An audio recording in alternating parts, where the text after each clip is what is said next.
Hi, friends. Welcome back to another episode of Catholicism 101, Forever Learning and Living the Faith. I know I say I'm excited every episode, and I'm always especially excited when I have a guest, but I'm going to be really biased, but also just matter of fact. This is my absolute favorite guest I've had on the podcast and probably ever will have. I have today my own mama with me, Sara Gipson. So my mom, my sweet mom, Sara, she is first and foremost a wife and a mother. Been married to Dwayne for, oh my goodness, 40 years this coming July. That's insane. I'm really excited. She's got two daughters. My oldest sister, Katie, she's 30, and then sweet little me, I'm 27. Also, we cannot forget the third child, Lily. She's a golden retriever, and she's, 12, 13? She'll be 14 this fall. Oh, my goodness. Yeah. But in addition to all of these beautiful, wonderful things, my sweet mother is a real estate broker with eXp Realty, has her own branch there in Paducah. Let's see. She is also a breast cancer survivor. She was diagnosed on her birthday in 2018 and has been perfectly healthy ever since. Yes. So we praise and thank God not only for the trial that was, but also the beauty, most especially the beauty and the fruit that's come from that. Yeah. What am I missing, Mama? Oh, goodness. I'm active at the local board of realtors as well as sit on the board of directors for the state Kentucky Realtor Association. I do a lot of volunteer work with both of those associations. We're active in our parish at St. John the Evangelist in Paducah. And for recreation, we enjoy camping up at Kentucky Lake and boating. I love to read and craft a little bit, and I like to spend a lot of time just thinking and reading and pondering. Mm-hmm. Yeah, I definitely get my contemplative spirit from my mother, but I'm definitely, yeah, I talk it out. Yeah, we can both be silly. I'm definitely my mother's daughter. I look just like my dad, but boy, do I act just like my mama. A lot. That is true. We cannot deny that. So I have my mom here today because Sunday is Mother's Day. And we thought, you know what? It is May. It is not only the month of Mary. And Mary teaches us so much about motherhood. But we wanted to talk about motherhood as a path to sainthood. And I thought, what better person to talk about that than the very mother who raised me and is still forming me very much so. So I pulled this quote from a website called Catholic Mom, and it's run by Holy Cross Family Ministries. And I asked her to kind of reflect on this too. It says, "Motherhood is the means towards sainthood, not only our own personal sanctity, but also that of our husband and children. The vocation of a mother is a slow process toward developing a virtuous life. The vices that encompass self-satisfaction are gradually stripped away through motherhood. This is not a quick process, and often women go through this spiritual growth kicking and screaming, not in the sense of rejecting responsibilities, but in giving up our selfish nature and putting our faith in God first, just as Our Lady gave her fiat." So thinking about this, what has been your own experience of motherhood? Well, I think that your listeners need to know a little bit of background. Dwayne and I were married about 9.5 years before we ever had our first child, and I had literally just given up. I had prayed about it, felt like we tried very hard for 2 years and just were not conceiving. And Dwayne said that you just need to calm down. You're just getting stressed out over this. Just calm down.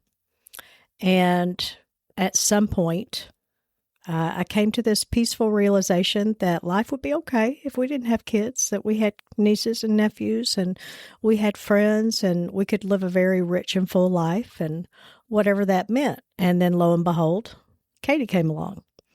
And then 3 years later, you came along. So motherhood, to become a mother, had been a very life lesson for me because I just longed. I longed to have a baby of our own. And it was very frustrating because it wasn't happening. And I just had gotten to the point where, okay, God, if this is not meant for us, you've got a better plan for us. I trust in you. So coming into motherhood after a very long season of longing to be a mother, of course, I read every book. There were no such things as podcasts, and YouTube wasn't a thing. So books were all we had.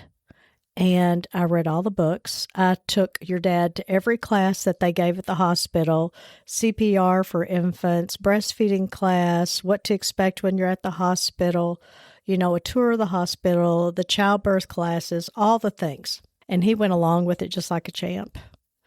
So stepping into that role, that was probably my first really big trust lesson that God gave me. Was just, simmer down, sister. I've got this. Let me, right? Yeah. Man. And something I think I just realized we forgot to mention is you're a convert. Yes, I am. We were married 4 years when I remember, kneeling at St. John's, and we went to both, my Protestant church and to St. John's every weekend. We would go to Sunday school, then we would go to Mass or vice versa.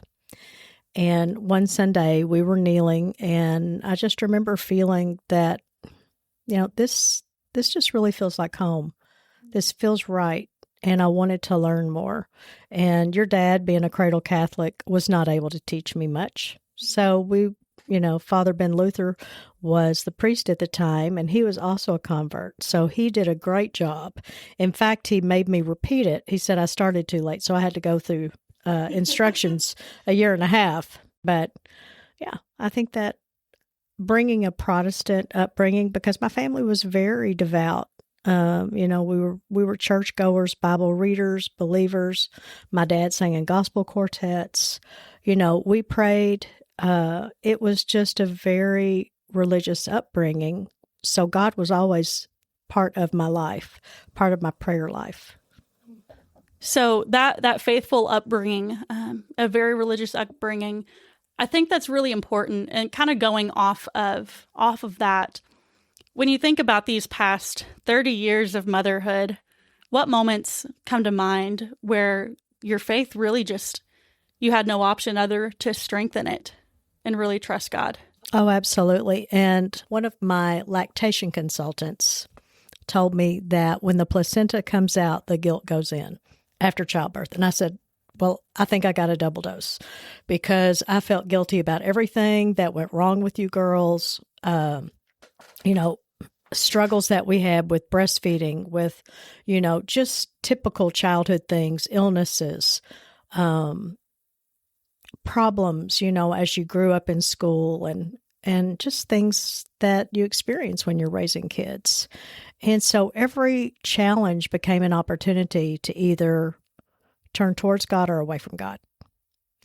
And turning away from God was never an option. It was never an option because we're nothing without God. And so every challenge was an opportunity for me to reach out and ask for his intercession, ask for his help. I know you want me to trust you. Don't teach me this way. I don't want to be taught to trust this way. I want you to, just benevolently guide me, and I don't want any of this pain or this sorrow, So every time you're raising your kids, you just have those moments where you question, are you doing the right thing? When they make decisions that you don't agree with, it's easy to question yourself. What did I not do? Those types of things. But I think at the end of the day, parents do the best that they can do with what they have to work with at the time. Mm-hmm. So I felt like your dad and I were both raised in church, and we both understood our role on this earth. We understood the assignment, as people like to say. We kept the kids alive. We didn't kill each other. We managed to raise 2 wonderfully accomplished, beautiful, faith-filled women that I still don't understand how that happened. Dad and I were talking about this last night, and I said, I've got these questions she wants me to think about. And so we were talking about it, and he was just stumped by some of these questions. He said, well, I'm glad I don't have to answer that. I said, well, you got to help me come up with some stories here because, 30 years is a long time. And when you're in the thick of it, you think you'll never forget those things. But you do. You do. And time goes on and you have different experiences. So that was a long answer to that question. Hey, I love it. I love it. There was something you said there about let him. And this is something I've talked with you about a lot. And this is something that I contemplate and ponder on a lot too, of let them, let him, and all of this instead of let me, So I wanted to ask with let him, what was it like? And what is it still like to watch your children struggle or suffer? It's very hard. And I was once told that you're only, as a mother or a parent, you're only as happy as your unhappiest child. And that is so true. Whether you have one child or 6 children or whatever, you're only as happy as the unhappiest child, because as parents, yes, we do live through our children. We experience those joys and those successes, those celebrations, those moments that we're so proud. But then we also have those moments that we're like, dang, what can I learn from this? What did I not do that helped lead them down that path instead of a better path or a better choice? So, trust is probably one of the biggest skills, if you will, that we as human beings can learn in our relationship with God, because He wants us to be obedient and live the calling, the vocation. But at the same time, it takes so much trust, right? So the Let Them book by Mel Robbins was a very profound book that I experienced this last year and really enjoyed it because it just reframes how you think about so many things. So when you're thinking about kids, you want to think about, okay, we can't do everything for them. We have to let them make their own decisions at a certain point, right? You want a little flashback story? Oh, Lord, have at it. Okay, so when you were I think you were in high school. It might have been sophomore year, or maybe it was middle school, but you came to Dad and I and you wanted to switch schools. Oh, yes, this is a very vivid memory. Yeah. And we were like, no, absolutely not. And a lot of parents were allowing their children to change schools. But our opinion was, we're the parents. We are going to do what's best. And we choose for you to go there because we know it's where you need to be, even though you might not have liked it at the time. But I think you're glad now that you stayed. Oh, 100%. Yeah, it was sophomore year. McCracken County High School had been there for a year, and I was hearing how incredible their music and choral program was. Yeah. And of course, that's what I wanted to do. Mm-hmm. And I still remember, and I bring this up to you all the time, of a time when you let me make a decision that you knew probably wasn't the best for me, but it also wasn't terribly harmful, was when I decided to go to Western and study music education. Mm-hmm. And you kind of knew, you had a bit of a gut feeling, a bit of the knowing, as we would say, that wasn't really the path I was supposed to be on. But I always remember you telling me, once I realized it, that, I kind of thought this all along, but I know I needed to let you figure it out for yourself. Yeah. Yep. And that has always been, that's a moment that has stood out to me. And just as I think about, wanting to be a mother too, that is something that has always stuck with me. And something that is a lesson I have really learned to appreciate too. That there's a difference sometimes between letting your kids make those kinds of decisions, but also you not letting me move to McCracken was, I am very thankful. You're welcome. You are so welcome. Thanks, Mom. So kind of still going off of like watching us struggle and suffer, as a convert, you didn't really have that upbringing with Mary. You didn't really have that upbringing with Mary. Right. And so especially, having been a convert for about 5-ish years, by the time you became a mother, what was your relationship with Mary like forming, or what was your relationship with Mary like at that time? I really wouldn't say that I had a relationship with Mary. Coming from a very strong Protestant upbringing, I appreciated the role that Mary played. But at that time, I think I was very ignorant of, the apparitions and her involvement in our world today and how she guides us and speaks to people and, all of the miracles. I just was ignorant of that. So I didn't know what I was missing out on. Now I talk to her a lot because she's a mom. And I know that sometimes we as mothers have to call on other mothers to pray. And not only our Blessed Mother, but there have been many times in your life where I've called on a core group of other mothers. And I just send out my text and I say, listen, I need you guys to pray for Emily or Katie or whatever it is. This is what's going on. And they deliver. So as a mother, when you watch your children struggle, and when you are in a community like we were in at St. Mary school system, where it was a very close-knit community, and we had your friends, their mothers were my friends. And so they knew what was going on through their children. And same thing with Katie, as we watched you guys play sports and we went to practices and games and tournaments. So we spent a lot of time with that core group of people. And so when you're raising your children, it's important to have that foundation, not only of God and faith and church, but understanding the role that the Blessed Mother can play and in our lives as we raise our children, and the community that you're with.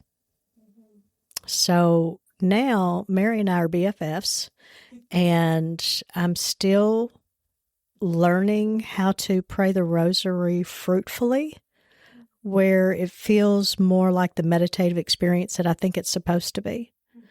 And I think that'll come, with practice. There's still so much to learn. So much to learn.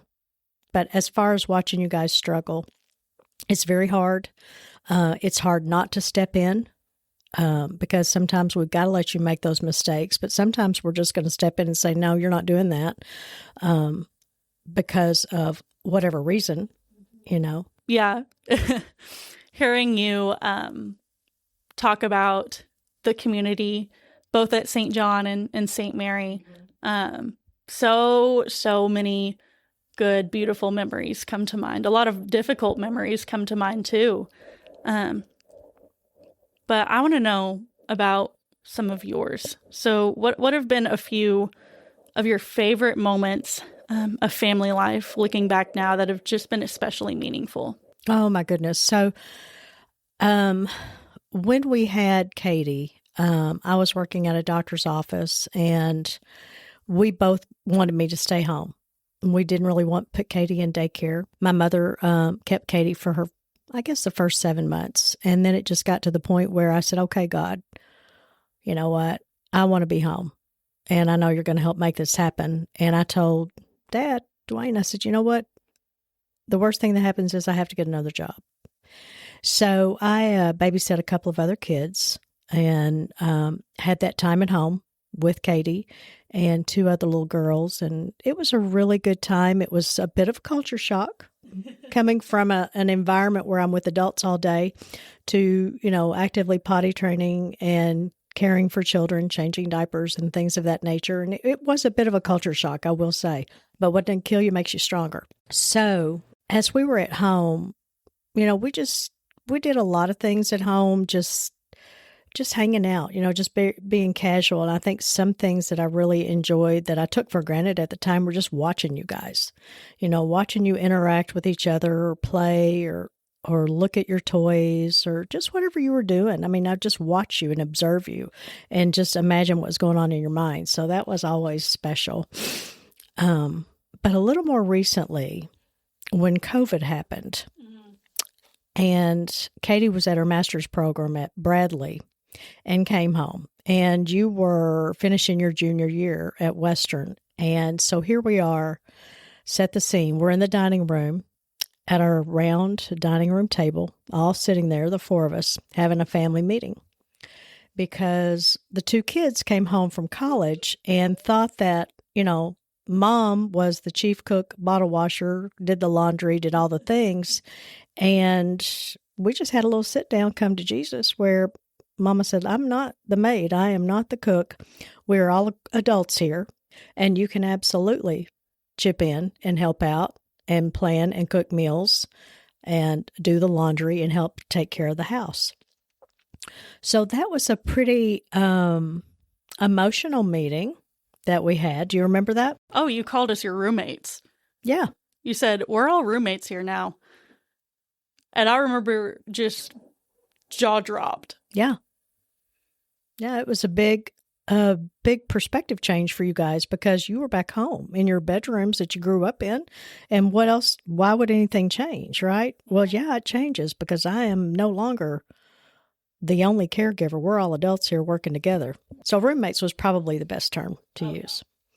But I also remember another meeting at that table where you were telling us, we were talking about our schedules and such, and you said, yeah, I've got a really light load this fall, my senior year at Western.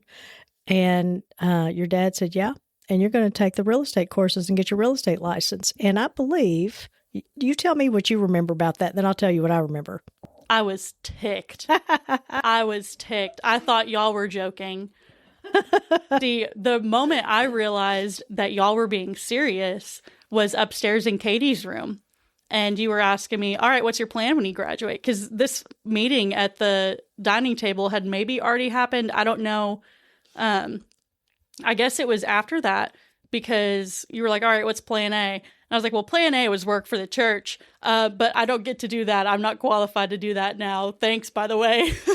Oh, we have to backtrack because you wanted to leave Western and go to Steubenville. Yeah. You wanted to leave Western your sophomore year, go to Steubenville, and get a degree in theology. 9 hours away, yeah. And I said, no, that's not happening. Yeah. You've got tuition paid at Western. You've got other scholarship money. I felt like it was an immature decision for you to make at that time. I didn't feel like you were ready to make that decision at that time. And that's when we just said, no, that is not happening. You're going to stay where you are. You're going to finish the path that you're on. And if you need to change majors, change majors. Yeah. And you did. You changed majors. Oh, yeah. Oh, yeah. I went into communication studies and creative writing. But I remember just being absolutely ticked off. But then literally 4-ish months later, you got that breast cancer diagnosis. And I just remember praying like, thank you, Jesus. This was a lesson. Like you said, I know I had to learn, but I didn't want you to teach me this way.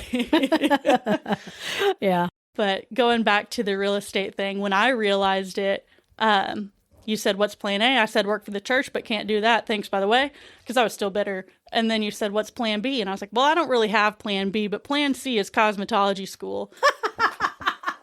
I remember that. I think I'm going to be like Gran. And you said, well, your new plan B is real estate. You are taking classes. And I broke down. Oh, yeah. You pitched a fit like a little toddler. Oh, yeah. It was pitiful.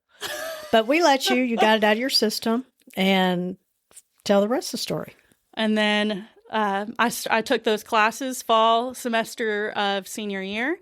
And I remember kind of hating the classes. But that December, I came home and actually, was that the semester that I had to do my internship? Yep. Well, you obviously took the licensing exam before and passed it. Yeah.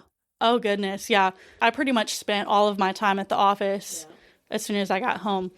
but took that real estate licensing exam, passed first try, walked into your office as soon as I got back from the test and tried to trick you that I didn't pass. Yeah. And then we both just happy danced. Yeah.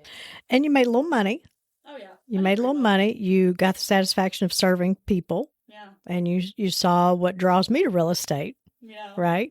Because it is a service. It's a wonderful service that God lets me serve other people in really emotional, stressful times of their lives. But that all resulted from that come to Jesus meeting at the table that, your dad was like, you are taking those courses and we are going to verify that you will be able to graduate college and support yourself financially. Yeah. And that was what our goal was for you girls. We wanted you to be able to land on your feet, be able to support yourselves in a manner that you could actually live and not struggle, but also enjoy what you do. Mm-hmm. So that was another favorite memory. Of course, watching you girls play sports, I loved that a lot. Even when you were crocheting on the bench at soccer your senior year, that was not so exciting. But I got an award. Yeah, okay. All right. I think, just spending time together, camping at Hillman Ferry was always a lot of fun. Having your friends over and swim parties and all the things that we did at the house and the slumber parties and the little fashion shows and summers with Mackenzie and William. Oh my gosh, we had so much, or I enjoyed watching you guys. I didn't really participate in the fun, but I enjoyed watching you guys. And then of course we, volunteered at Vacation Bible School, and that was always a good time too. So those are a lot of good memories. Mm.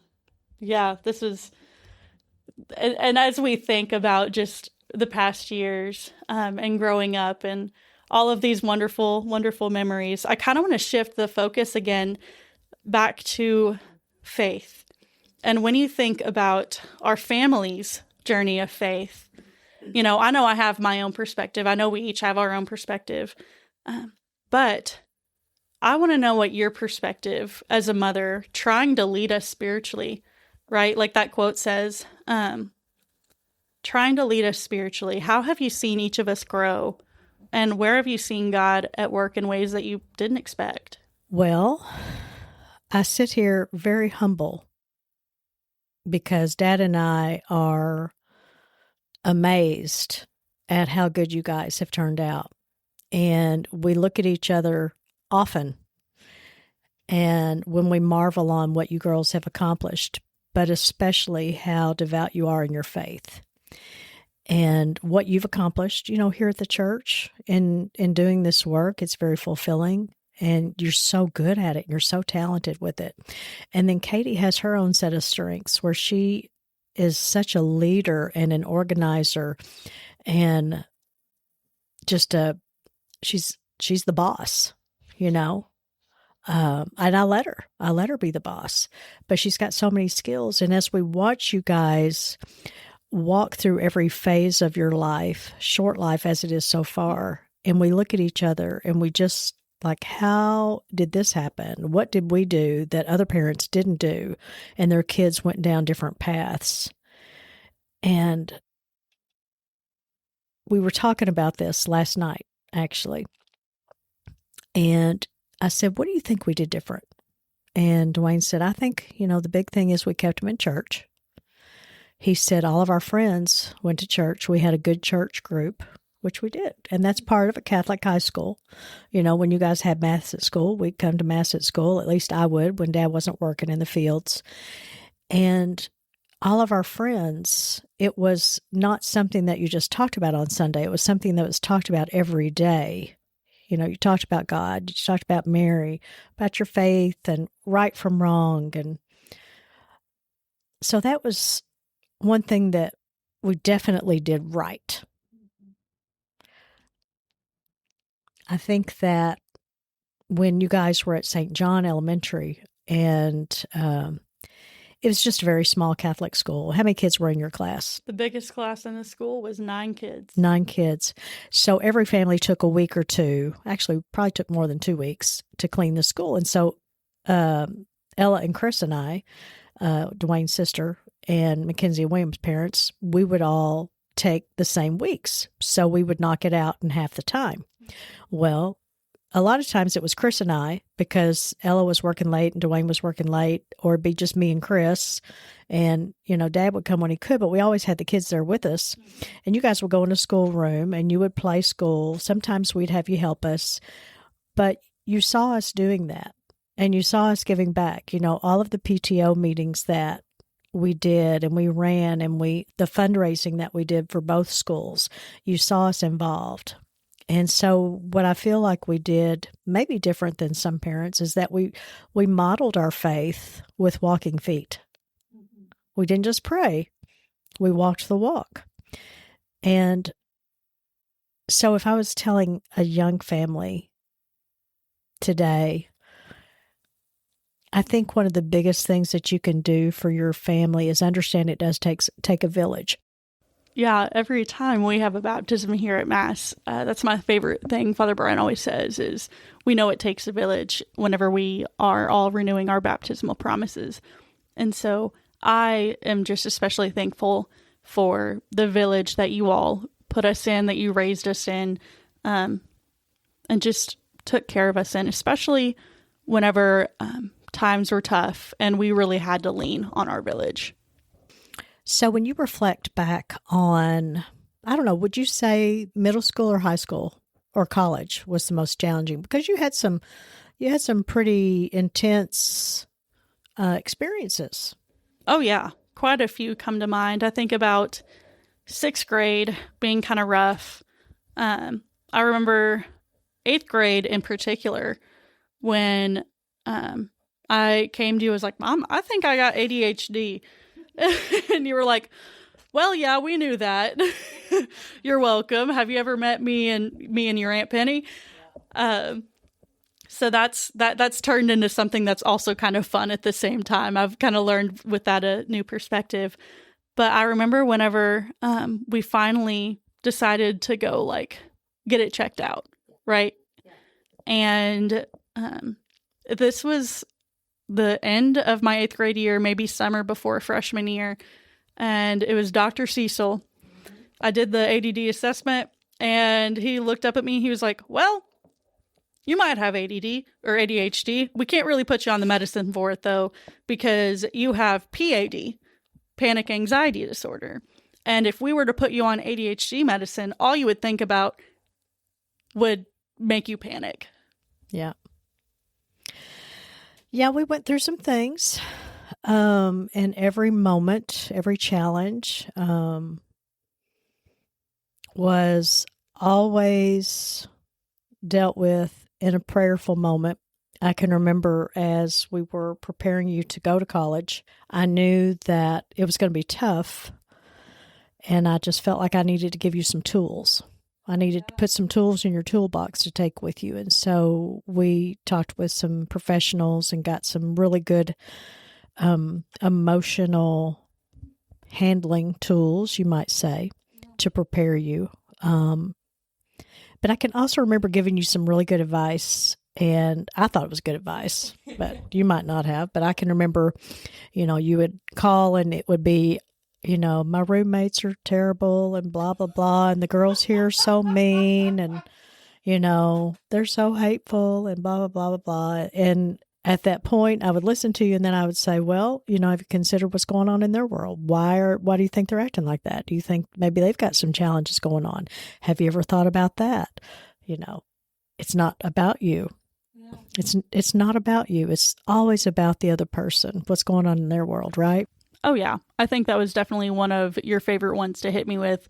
Probably still is. And I do still try to think about that one. And then another key piece of advice that I'll use on you from time to time is when you're having a challenge, I'll just say, well, if you talk to a good friend and they were going through this, what would your advice be to them? And usually that stops you long enough to understand that you can analyze what's going on and you can address it yourself. So, all of those things, I feel like I was put on this earth specifically to be yours and Katie's mother, to help you grow into spiritual beings that God designed you to be. And I hope that He lets me continue to walk and enjoy as you guys step more and more into whatever vocations He has for you. At one point I thought you were probably going to be a religious sister. Oh, yeah. Yeah, I really thought that. And God, that was not the plan. So, yeah, I mean, that was something that I really contemplated for a long time. But, realized more and more, especially the past few years, that your motherhood of me and Katie, and the way that you are a wife to Dad, really was something that I realized, I'm not only a little Sara in personality and in thought process, but I'm a little Sara in the way I serve. And I think that is quite literally written into my DNA, of being a wife and a mother. And so that was something I tried to be more intentional about. So, yeah, but discerning was a wild ride. It was beautiful. And I will say I was glad that they told me no. Really a moment of peace. And so the last thing I kind of want to ask you, it's two parts, is looking back on these 30 years of motherhood, if you could go back and talk to yourself and Dad in those very early years, both of marriage and parenting, those 9, there's a gap of about 9 years there, right? What would you say to 21, 22-year-old Dwayne and Sara? well, I think that God gave us children at the right time. We weren't ready. We weren't ready to settle down and be the parents that we needed to be.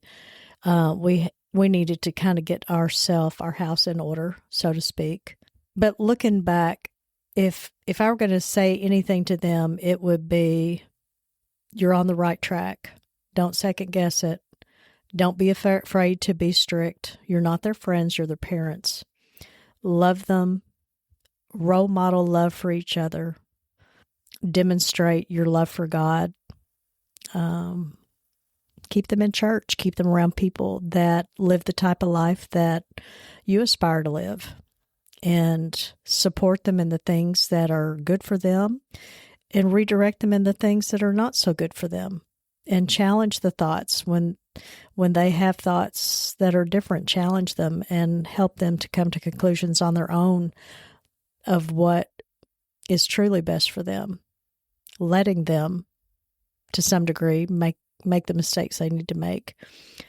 But also, you have to let yourself let go. And as parents, that's probably one of the hardest things to do, is to learn to let go. And that happens over time. It happens very slowly and very gradually. And then one day you wake up and you're like, oh, wow, we've raised two adults. Yeah, I think y'all have done a pretty good job. And then the very last thing I wanted to ask you was, even before becoming parents, if you could go back to those years of longing for children, what do you think God was already doing in you all during that time that you couldn't really see yet? He knew that I was a control freak, so to speak. I like to be large and in charge. If something's going to be done, I want to make sure it gets done.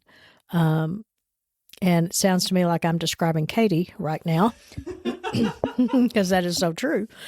But I think he knew that he had to teach me a lesson, and he had to do it in his loving way. And was it painful? Yeah, but that's okay. It was a good lesson to learn that things happen in his time, and to always trust in him. And without that lesson, we may have all turned out very differently. So I'm so thankful for that. I'm so thankful to my parents for loving me enough to make sure that I was in church on a regular basis, and that they showed me how a Christian family lives and prays together and worships together and talks about their faith together. And I feel like that they are both very proud of Dwayne and I, but also of the two children that we've raised. And that makes me very proud, makes me very happy and proud to know that we've done a good job. I love you, Mama. Oh, I love you too. I'm so proud of you. And I don't know if anybody's going to listen to this podcast or not, but I've so enjoyed spending time with you and sharing some thoughts and feelings with you, and memories I hope you will always cherish. Oh, 100%. 100%. I've gotten emotional a couple of times, as you can see. Very. One thing I will say, just as your youngest, as your little baby, is that I am continually amazed at the way that you have modeled the Lord's love for me. You know, just as kind of you were talking about, the Lord needed to teach you a lesson, and he had to do it in a way that like you would receive and understand, right? To the language of your own heart. And what that immediately makes me think of is, you know, we all know I have a very tender heart, right? I mean, I like to say that whenever the Lord decided to divide his heart among all of his people, he just wanted to give me a really extra tender one. And thinking about the way that you have parented me, and to this day still do, the way that you have figured out how to take my intense emotions and turn them into something that is a teaching moment, but in a way that I can receive it and still feel loved instead of like I'm too much. Because that's definitely a way that the Lord's loved me too. And like, hey, I made you this way on purpose, and it is a gift even when it feels like a curse. Oh, absolutely. He doesn't make mistakes. Everything is done on purpose, intentionally. We may never fully understand why, but that's why we trust, and we are thankful. Amen. Man. Well, Mama, you know what I'm really excited for? And this is going to sound really morbid, but I am very excited, and my OCIA people hear me say this all the time. I am very excited for the end of time, because that is when we will get to see just the full timeline of humanity and how the Lord worked everything for his good. We will see people at the core of who they are as made in the image and likeness of God, and what all that entails, and how all of the little things that we have done, how they affect others, and how we're all connected. And so I have two very, very exciting things that I look forward to, and that is, number one, seeing like your life, like your lifetime, and the things that both Gran and Papa Buddy did, raising you all, and how, you know, that's emulated in the way that you've raised us. But most especially, I'm excited to fully see you at your core in a way that's just like not possible on this earth. And I'm really excited to see how much we twin. Well, there is that. We probably are very, very, very much twins at that. Well, Mama, thank you so much for driving up here and spending this day with me, and just sharing with us how this beautiful vocation of motherhood has really, really catapulted you on the path to sainthood. Well, I don't know about that, but I do know that I'm so grateful for the opportunity to be your all's mother, to share in your life, and to be a wife to Dwayne, and to live in obedience to his calling is so fulfilling, that for anybody out there that struggle to understand what their purpose might be, or their vocation or their calling might be, all they have to know is that we were born to love him and to know him and to worship him. And just look at everybody through the eyes of love, because they're all going through their own thing. And it's not up to us to judge them. It's just up to us to love them and to be Jesus to everybody we meet. I think those are beautiful words of motherly wisdom to close on. So thank you again, Mama. Love you very much. I love you too. Until next time, I hope you all have a very blessed day.